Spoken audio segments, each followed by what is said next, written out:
तर देहू ते पंढरपूर संत तुकाराम महाराजांच्या पालखी मार्गावर वारकरी चालतात आणि त्याच मार्गावर पावला पावलावर पूजा काळे नावाची तरुणी रांगोळी काढते, तुकोबांची सेवा करते आणि तिच्याशी आमचे प्रतिनिधी सुजित काळंगेंनी संवाद सुद्धा साधलाय। गेल्या वर्षापासून संत तुकाराम महाराजांच्या पालखीसोबत पहिल्यापासून शेवटपर्यंत ही रांगोळी सेवा करण्याचं काम ती करते आहे। त्याच भावनेनं ती तिथपर्यंत जाते आहे। नेमक्या तिच्या भावना काय आहेत, नेमकं हे सगळं करण्याचं प्रयोजन काय आहे, याविषयी आपण तिच्याशी बोलणार आहोत। ताई, काय सांगशील, कसं सुरू झालं हे सगळं आणि काय वाटतं?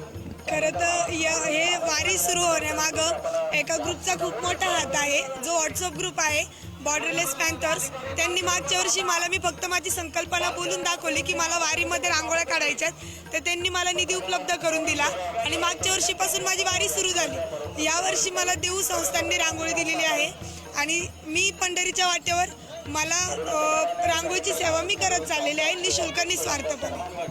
आता हे चालत जाणं एक गोष्ट आहे, खेळत जाणं एक गोष्ट आहे, या सगळ्या गोष्टी आहेत, पण रांगोळी काढत जाणं हा काय वेगळा अनुभव वाटतो? खरं तर रांगोळीची आपली खूप प्राचीन परंपरा आहे। आपण जसं म्हणतो की ज्यावेळेस राम वनवासावरून आले होते श्रीराम आपले, तर ते ज्यावेळेस अयोध्या नगरीत आले त्यावेळेस संपूर्ण नगरवासियांनी त्यांच्या स्वागतासाठी रांगोळी काढून त्यांचं स्वागत केलं होतं। त्यापासून ही रांगोळीची परंपरा सुरू झाली की प्रत्येक सणावाराला आपण रांगोळ्या वगैरे काढतो आणि त्याच्यामुळेच मी ठरवलं की आपण तुकाराम महाराजांच्या पालखीमध्ये रांगोळीचं इथून तिथून सेवा करू की माझ्या रांगोळीवरून महाराज पंढरपूरपर्यंत जातील। हीच खरं तर भोळी बाबडी माझी श्रद्धा होती। थकवा जाणवत नाही जाणवत। खरं तर वारकरीच इतकं प्रेरणा देतात ना, इतकं प्रोत्साहन भरतात की त्याच्यामुळे मला थकवा जाणवतच नाही।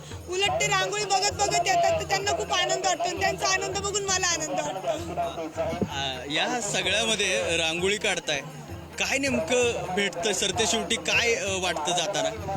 खरं तर आपण म्हणजे याच्यामध्ये प्रत्येक ठिकाणचा माणूस आहे, प्रत्येक गावातून येणारा, प्रत्येक धर्मातून येणारा, वेगवेगळ्या कल्चरशी रिलेटेड असणारा, पण ते सगळेजण एकच होऊन इथं चालतात। मग त्याच्यामुळं काय होतं की प्रत्येकाची वेगळी वेगळी प्रतिक्रिया माझ्यासाठी असते की ताई तू खूप छान करते।